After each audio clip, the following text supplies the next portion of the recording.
WWE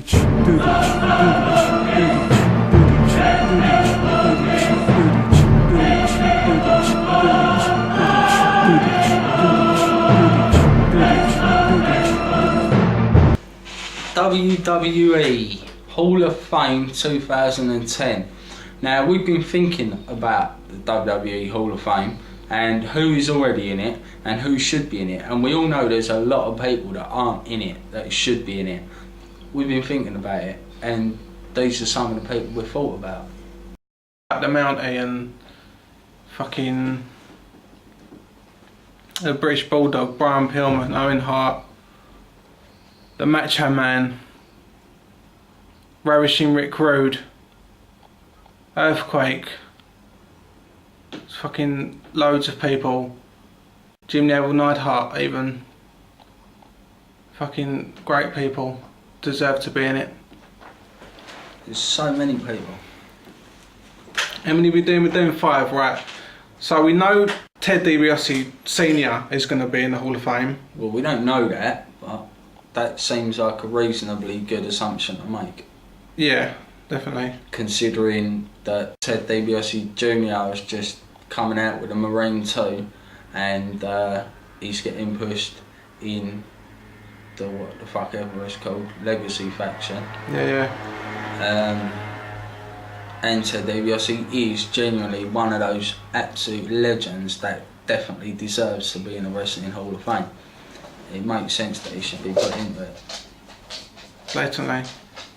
Deserves it just as much as those other guys I just mentioned, without a doubt. And you got to talk, he was a fantastic wrestler, wasn't he? Yeah, he was. He was fucking one of the greatest of the 80s, Ted DiBiase Senior. Without a doubt. He was up there with Macho Man. Blatantly. On the same levels of the Macho Man. Crash Holly. Now there's a man that deserves a lot more respect than what he's given. One of the main geezers who brought, well, who probably made Rey Mysterio what he was in a lot of ways. He was one of the, if not the greatest hardcore champion of all time. He was the greatest. Yeah, so we think Crash Holly would be a really good candidate for the WWE Hall of Fame. We know the guy passed away recently, and we know he's putting a dead guy into the Hall of Fame, but we think he deserves it. We know he was only in the business for 10 years, and that a lot of that wasn't necessarily in WWE, but the guy is a legend, and what he did during the Attitude Era was amazing. He was one of the top guys in the Attitude Era. In all fairness, that 24/7 rule played a major part of it. See, Crash Holly was innovative, he was funny, he had the personality, and he could wrestle. There were some matches he's had with guys like Eddie Guerrero, Benoit, and all sorts of people that are main event quality. Guys like Kurt Angle, and even him and Stevie Richards having a match on Heat. The Mounty, tell you about the Mounty, mate. I used to hate him. I used to hate him when he was in the Rougeau Brothers, and I used to hate him when he was the Mounty. And that is exactly the fucking point. So now, being older, wiser, you respect the man because you hated him that much. You loved to hate him. He was one of those guys, and he's a fucking legend. He's a legend, and he deserves to be in the Hall of Fame without a doubt. That's kind of both of as picks, isn't it? I'll strongly agree with that on the Mounty.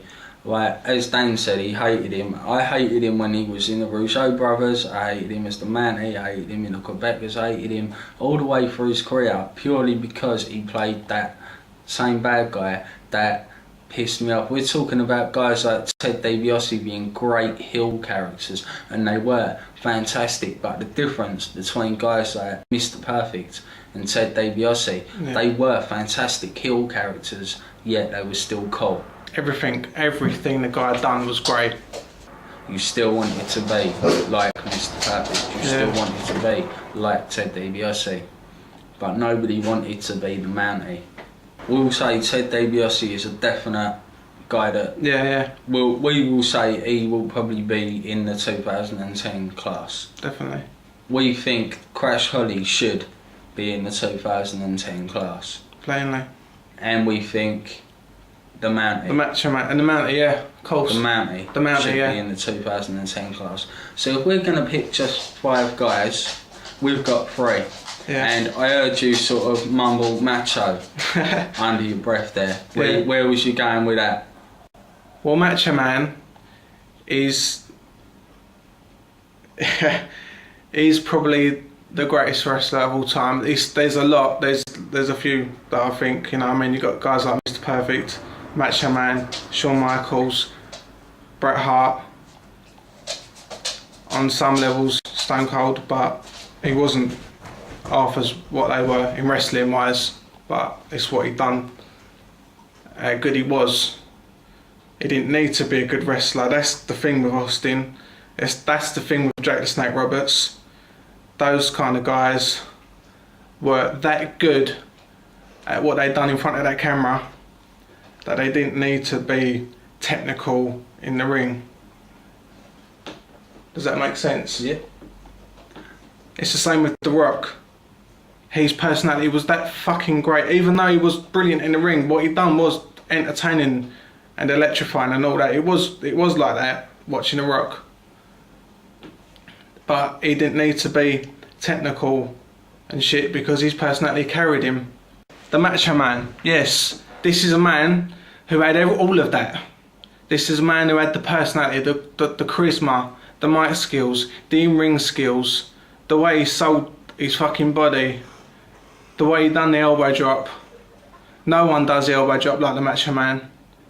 I used to think, because, well, I am a Shawn Michaels fan, so I always used to think Shawn Michaels done it better, but fuck off.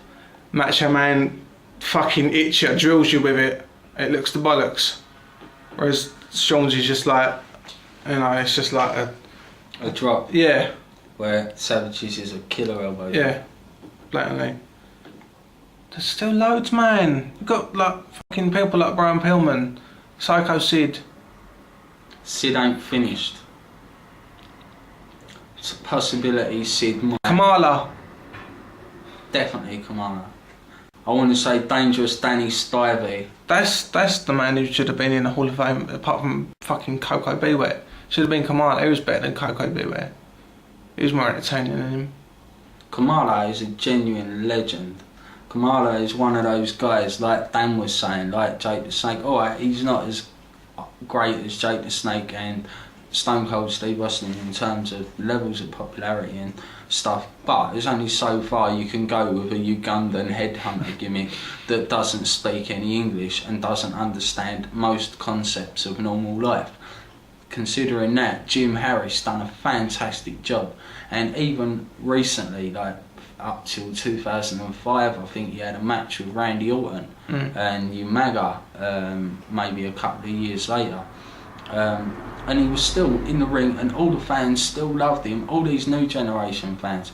And that's because he's one of these guys that can perform so well in the ring. He doesn't have to be a fantastic wrestler. Like back in the day when wrestling was strictly kayfabe and everyone believed it was real, Kamala was one of these guys that made people outside the ring believe it was real. He went out there in the back of a truck when he went to the arenas, and his handler used to come up and throw a live chicken in the back of the truck. That's what people wanted to believe, and you know what I mean? He was one of them guys that stuck to the wrestling business 100% and gave it everything he had. And what did he get out of it? He's one of those guys that's had it fucking hard all his career. Like with what Cole said, fucking with SummerSlam 92, I think Undertaker got like 100 grand, maybe more than that. Quarter of a mil, I think he got something along them lines. I don't know the exact things, I weren't there, but... And Kamala got like 13 grand. 13 grand. He's got mugged off, mate. But I don't know. She's not lying, it's a bloody shoot interview, that's the whole point. I don't know the details of things though, that's what I'm saying. I don't know these things, I'm not trying to. As I just want people out there to be clear that I'm not some smart mark fuck. I don't know the ins and outs of the wrestling business, I just know what I like to watch and what I enjoy. So we've got the Macho Man, Crash Holly, the Mounty, Kamala, and Ted DiBiase. This is our predictions for that Hall of Fame, 2010. That's what we'd like to see. Realistically, we're probably going to see a load of guys like Coco Beware and other Guys that no one really gives a shit about. And these celebrity Hall of Famers. Obviously, got some guys in the wrestling business, got respect for them, but most fans don't really care. But there's other guys that I've got, and no disrespect to Coco Beware, but there's other guys that mean more to the wrestling world, and I don't know, it sounds horrible to us say personally, that to Coco, but yeah, to us personally, we'd rather see other guys in there.